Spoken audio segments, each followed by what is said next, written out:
সম্মানিত শ্রোতা, আসসালামু আলাইকুম। আমি কাজী আব্দুর রাজ্জাক। আমি দীর্ঘদিন যাবৎ সড়ক ও জনপথ বিভাগে মামলা মোকদ্দমা পরিচালনা সংক্রান্ত বিষয়ে আইন সেকশনে কাজ করতেছি। তো আমি একটা জিনিস যে আমাদের বর্তমান সামাজিক প্রেক্ষাপটটা খুবই দুর্লভ, যেখানে জমি জমা নিয়ে মারামারি কাটাকাটি প্রতিনিয়ত হচ্ছে, মানুষ খুন পর্যন্ত হচ্ছে। আমি নিজেও এই বিষয়ে জর্জরিত। তা আমি আপনাদেরকে সতর্ক করার জন্য বা সচেতন করার জন্য কয়েকটা কথা বলবো। যেহেতু আমি মামলা সংক্রান্ত বিষয়ে ভালো পড়াশোনা করছি, LLB তে পড়ছি, তো এই বিষয়ে আপনাদেরকে আমি সচেতন করার জন্য আমি নাগরিক হিসাবে আপনাদেরকে আহ্বান করতেছি। বিষয়টা হচ্ছে আমাদের জমির মালিকানার যে বিষয়টা নিয়ে, যে পূর্বে আমাদের বংশীয় অথবা যে বন্দোবস্ত সূত্র হোক বা যেভাবে হোক, কবিলিয়ত মূলে হোক বা খরিদামূল্য হোক বা যেভাবে হোক, আমরা দলিলের যেভাবে আমরা দানপত্র হোক, যেভাবে আমরা মালিকানা আমাদের বর্তমান প্রকাশ নিয়ে যে সমস্যাগুলো সৃষ্টি হচ্ছে, আপনি এই জমির মালিক কিনা সঠিকভাবে আপনার প্রমাণ করতে হলে আপনাকে কিছু কাজ করতে হবে। প্রথমে আপনাকে 100 বছর পিছিয়ে যেতে হবে। CS 1920 সালের পূর্বে বা পরে CS খতিয়ানটা আপনাকে, এই জমির খতিয়ানটা এই দাগ অনুযায়ী আপনাকে CS খতিয়ানটা বের করতে পারে। এটা সহজ, এখন অনলাইনে পাওয়া যায়, সেটেলমেন্টও পাওয়া যায়, সব জায়গায় পাওয়া যায়, বা ডিসি স্যারের রেকর্ডের মতো অ্যাভেলেবেল পাওয়া যায়। বাংলাদেশের এমন কোনো ডিসি স্যারের রেকর্ড শাখা এমন কোনো সমস্যা নাই যে আপনার এই যে রেকর্ড পাওয়া যাবে না। ডিসি স্যারের এই ব্যাপারে খুবই একটা সংরক্ষিত এলাকা, খুবই সুন্দর। আমি সিলেটে কাজ করে আমি অত্যন্ত আনন্দিত, কিন্তু নোয়াখালীতে না। নোয়াখালীতে আমি কথা প্রসঙ্গে বলতেছি, একটা রেকর্ডের জন্য, একটা খতিয়ানের জন্য আমি আবেদন ছাড়া গেছিলাম। সে আমার কাছে 800 টাকা দাবি করছে। 2টা খতিয়ান আমাকে 1600 টাকা দাবি করতেছে। আমি বললাম, ভাই আমি তো এটার কাজ করি, এটা 100 টাকা অনলাইনে আবেদন করলে হয়ে যায়, কিন্তু সে আমাকে দেয় নাই। আমাকে খতিয়ানের ভলিউমটা পর্যন্ত তথ্যটা দেয় নাই। পরে আমি অনলাইনে আবেদন করছি, নোয়াখালী ডিসি স্যারের অফিস থেকে আমার অফিস পর্যন্ত আমাকে ডাক যোগে এটা দিয়ে দিছে। মাত্র আমার 140 টাকা না কত টাকা করে গেছে। যা হোক, তা আমি যেটা বলতে চাই যে আপনার এই মালিকানাটা প্রমাণ করতে হলে আপনাকে পূর্বের খতিয়ানে যেতে হবে। এ মালিক থেকে এ মালিক পরবর্তীতে কে আসছে এভাবে SA, RS এবং BS, বর্তমান BS BRS যেটা বলি, এইগুলাকে আপনাকে এই সব ধারাবাহিকতা খতিয়ানগুলো আপনাকে তথ্য সংগ্রহ করতে হবে। তথ্য সংগ্রহ করার পরে এরপরে আপনি যে দলিলে মালিক বা খতিয়ানে মালিক, CS খতিয়ানে যদি আপনি মালিক হয়ে যান, তখন তো আপনার দলিল অনেক সময় নাও হতে পারে বা টুকরা দলিল হতে পারে। তখন আপনি এগুলো পাবেন কই? বা এগুলো আপনাকে সংগ্রহ করতে হবে সত্যতা প্রমাণের জন্য। আপনি যখন যে দলিল মালিক, আপনি এই দলিলটাকে আগে ফলো করতে হবে, যে এই দলিলটাকে ফলো করতে হবে যে আপনি এই দলিলের সনটা কত সনে হয়েছে। প্রথমে এটা সাব রেজিস্টারের সাইন আছে কি না, দলিলের নাম্বারের সাথে বর্তমান নকল যেটা উত্তোলন করবেন, নকলের নাম্বারের সাথে মিল আছে কি না। নকল একটা উত্তোলন করলে আপনি বলতে পারবেন যে এই দলিলটা নকল, অরিজিনাল না ডুপ্লিকেট। অনেক সময় দেখা যায় যে অনেকে কম্পিউটারে প্রিন্ট করে, পেস্ট করে, এটা বসা দিয়ে এটা করে ফেলে হুবহু, আপনি বলতেও পারবেন না যে এটা দলিলটা ডুপ্লিকেট। আচ্ছা, এরপর দলিল এটা, যে আমাদের সমাজে এখন একটা সমস্যা, যে জায়গা জমি নিয়ে বসলে দলিল এটা করে পড়তে 2-5 দিন চলে যায়, এভাবে মাসকে মাস চলে যায়। না, দরকার নাই। আপনার এই দলিল যেহেতু ঠিক আছে, এরপর আপনি এখানে দলিলের শেষ পৃষ্ঠার পূর্বে, মানে এফিডেভিটের পূর্বে, এখানে একটা তফসিল লেখা থাকবে। এই তফসিলে আপনার যে একবারে ডিস্ট্রিক্ট, জেলা নাম থেকে, জেল থেকে একবারে জমির দাগ পরিমাণ পর্যন্ত থাকবে।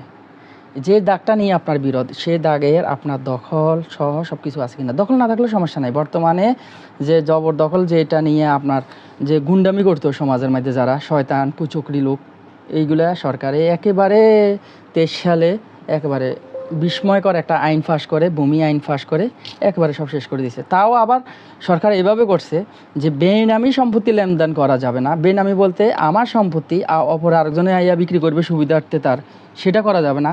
আবার ক্রিমিনাল অফেন্সও রাখছে, যে করবে তাকে ক্রিমিনাল অপরাধে সে দোষী সাব্যস্ত হয়ে যাবে। তার মানে অর্থাৎ এইখানে ক্রিমিনাল মামলাটা এরকম মামলা, যেটা ফৌজদারি মামলা যেটাকে বলি আমরা, সেটা হচ্ছে একটা ধারাবাহিক কোড অনুযায়ী চলে। জজ সাহেব সেখানে কোডের বাইরে আপনাকে কোনো ধরনের কোনো রায় দেবে না, সম্মতি করবে না, কনসিডার করবে না। দেওয়ানি মামলা ক্ষেত্রে করতে পারে, আজকে স্যার আমার সমস্যা আছে, আমাকে সময় দিন, হ্যাঁ, কিন্তু ক্রিমিনাল মামলার অনেক ক্ষেত্রে অনেক ধরনের কোনো কিছু সম্মতি করে না, অ্যালাউড করে না। কারণ ক্রিমিনাল মামলাগুলো সবসময় কোড বাই কোড, মানে অর্থাৎ যে আইনের যে কোড করা আছে সেই আইনে সেই কোড অনুযায়ী চলতে থাকবে। তো আমি যেটা বলতে চাইছিলাম যে, তো আপনার এই দলিলটা, এই তফসিলের প্রেক্ষিতে আপনি আপনার মালিকানাটা নিশ্চিত করবেন। এরপরে যদি দেখেন যে আপনার মালিকানা নিশ্চিত আছে কিন্তু আপনার দখল নাই বা পরিমাণে কম আছে, পরিমাণে যখনই দেখবেন কম আছে তখন দেখবেন যে যার থেকে নিছেন সে তার পরিপূর্ণভাবে বিএসএ রেকর্ড কি আছে কি না। যদি দেখেন যে তার বিএসএ নাই তখন তার বিরুদ্ধে মামলা করা ছাড়া বিকল্প কোনো রেকর্ড আনার কোনো পন্থা নাই। ল্যান্ড সার্ভে আছে, ল্যান্ড সার্ভের স্টেশন না পাইলে আপনাকে দেওয়ানি আছে, কোনো সমস্যা নেই। দেওয়ানি মামলা এখন আর কিন্তু লেজি কোর্ট না, আগে লেজি ছিল। এই কারণে ছিল কোর্টের যে একজন ব্যক্তি দখলে আছে 12 বছর 13 বছর, বা দখলের একটা মালিকানা তৈরি করলো, হোল্ডিং ট্যাক্সটা দেখাইলো আদালতে বিশ্বাস স্থাপন করলো, আদালত তাকে এই জমিটা দিবে না দাতাকে দিবে, এই বিষয়ে মাঝখানে বিশাল সময় ব্যয় হয়ে যায়। কিন্তু এখন বর্তমানে এই আইনটা রদ করা হয়েছে। আমার জমির দলিল আছে, আপনি আমার এই জায়গাটা গুন্ডামি করে দখল করবেন, আদালত সেটা মানবে না। আদালত কি করবে? আদালত আপনি মামলা করছেন, আমি যে কাগজগুলোর কথা বলছি সত্যতা প্রমাণ সহ মামলা করবেন। মামলা করার পরে আদালত কি করবে? আদালত এটা বিচারিক পর্যায়ে নেবে। যখন চূড়ান্ত বিচার পর্যায়ে যাবে তখন কোর্ট কমিশন গঠন করে দিবে। কোর্ট কমিশন মানে কোর্টের সার্ভেয়ার, কোর্ট কমিশনার এসে আপনার এই জায়গাটা পরিমাপ করে তারপরে এটার উপরে একটা পিল বুক তৈরি করবে। পিল বুক তৈরি করে আদালতকে দিবে, আদালত সেটা রায় ডিগ্রির সাথে অন্তর্ভুক্ত করে আপনাকে আপনার জমিটা বুঝে দিবে। আর আমরা যেটা যে অন্ধ, মানে কি বলে, স্বপ্নে দেখি যে আমাদের সামাজিক প্রেক্ষাপটে বাটোয়ারা হয়ে একটা সামাজিক সালিশের মাধ্যমে বিষয়টা নিষ্পত্তি হয়ে যাবে, 2-4টা পৃষ্ঠার মধ্যে সাইন দিয়ে তারপরে সালিশ মোকদ্দমা হয়ে যাবে। আমি আমার নিজস্ব এই জমির সংক্রান্ত বিরোধ নিয়ে আমি বহুবার আমার সালিশে বলছি যে আপনি যে আমার সাথে সালিশে বসছেন, সালিশনামা তৈরি করে আমার জমি নেবেন, সেটা হবে না। সালিশনামা কোনো দলিল নট অ্যালাউড। সালিশনামা আপনার আর আমার মধ্যে একটা আপোষপত্র, সেটা আমি মানতেও পারি, সেটা নাও মানতে পারি। কিন্তু আদালত যদি সালিশনামা করে, 89 সেকশন এতে বলা আছে, আদালত যদি সেটা করে, সেটাতে আবার আমি কিন্তু আপিলও করতে পারবো না, রিভিশনও করতে পারবো না। এক ক্ষেত্রে করতে পারবো, যে ক্ষেত্রে আমাকে আদালত রিলিফ দেবে না, আমার কখনো এটা করা সম্ভব হবে না। তো সর্বশেষ আমার একটাই অনুরোধ, যে সমাজের মাধ্যমে যেটা অবক্ষয় শুরু হয়েছে যে জমি জমা সংক্রান্ত, আপনি আপনার মালিকানা জমিগুলো সংক্রান্ত কাগজগুলো সংগ্রহ করুন।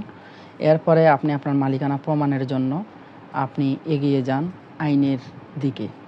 আইন ছাড়া বিকল্প কোনো পথ নাই। আজকালকের সমাজে ন্যায় বিচার পাওয়া এটা অসম্ভব। যেখানে টাকা আছে অতিরিক্ত, সেখানে ন্যায় বিচার আপনি পাবেন না। আদালতে আপনি ন্যায় বিচার পাওয়ার জন্য একটা 100% আমি নিশ্চয়তা দিতে পারি। এই কারণে দিতে পারি, আমি যে কাগজগুলোর কথা বলছি সেই কাগজগুলো আপনি আদালতে দাখিল করলেন, একেবারে পরিপূর্ণভাবে দাখিল করলেন, বিরোধ পক্ষের লোকেরাও দাখিল করলেন, আপনারাও দাখিল করলেন, আদালত দেখলো, শুনলো, এরপর আর আপনার কোনো কাজ নাই। আপনার লার্নেড অ্যাডভোকেটে বিষয়টা দেখবে, আর কিছু না, শেষ। এরপরে আদালত আপনার এই কাগজ, আপনার এই দলিল, মালিকানা শর্ত বাদ দিয়ে অপর ব্যক্তিকে রিলিফ দিয়ে দেবে, তারা সুযোগ সুবিধা প্রতিকার দিয়ে দেবে। এটা অসম্ভব, এটাই বাংলাদেশে অসম্ভব।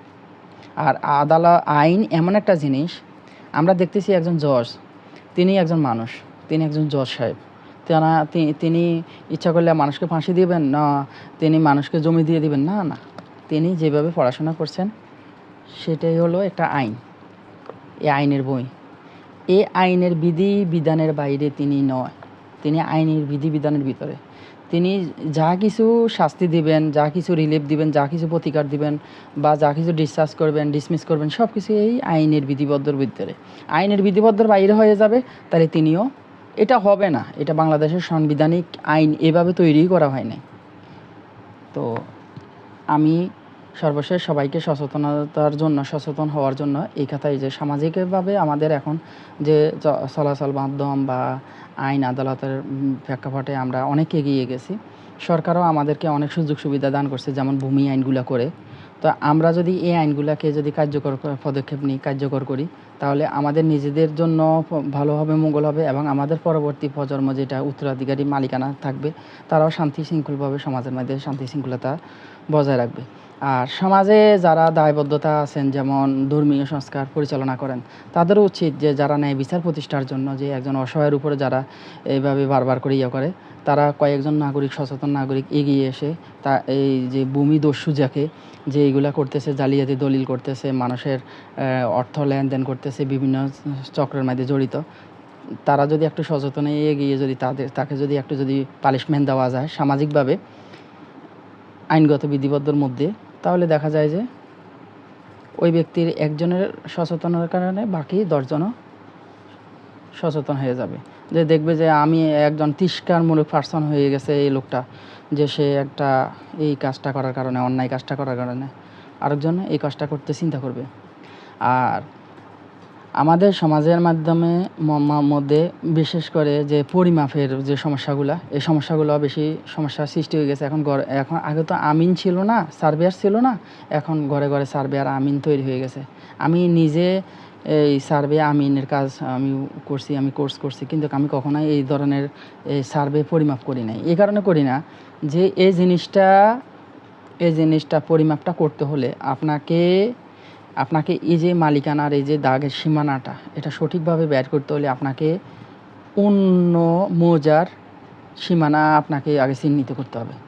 আপনি এই মৌজার মাঝখানে এসে একটা জমি এখানে দেখাই দিল যে আপনি একটা ফিলার এইখান থেকে মেপে আপনি আরেকজনের জমি দিয়ে দিবেন, এটা সম্পূর্ণ ভুল ধারণা। আপনাকে এই জমিটার সীমানা করতে হলে আরেকটা মৌজার সীমানার শেষ পিলার থেকে আপনাকে এইখানে আসতে হবে, মেপে পরিমাপ করে স্কেল দিয়ে ধরে আসতে হবে। তারপরে যে আপনার জমির সঠিক মালিকানার সীমানাটা পাবেন। তো এ বিষয়ে আপনাদেরকে সচেতন হওয়ার জন্য আমি নাগরিক হিসাবে আপনাদেরকে আহ্বান করি। আর আমরা দেশের নাগরিক, আমাদের একটা আইন আছে, বিধিবদ্ধ আছে। আমরা আইনকে সম্মান রেখে আইনের পথে চলি না। আমরা আইনে যদি গিয়ে ন্যায় বিচারের জন্য প্রার্থনা করি, অবশ্যই আদালত আমার এই কথাটা শুনবে। আমার এই অভিজ্ঞতা আছে যে আমি যতটা দেওয়ানি মামলা সরকারি মামলা হোক, আমি যতটা দেওয়ানি মামলা আমি ন্যায় বিচার প্রার্থনা করছি, আদালত কখনো এটার বিরুদ্ধে আমি দেখি নাই যে একটা রায় দিচ্ছে। আমি প্রত্যেকটা মামলার জবাবে প্রথমে লিখি মাননীয় আদালতের কাছে নিবেদন এই যে ন্যায় বিচারের স্বার্থে এই সরকার হোক, কিন্তু ন্যায় বিচারের স্বার্থে যে যে এখানে এর শর্ত আছে, এর শর্ত নাই। তো আমরা এই বিষয়ে সতর্ক হওয়ার জন্য আহ্বান করি। আল্লাহ হাফিজ।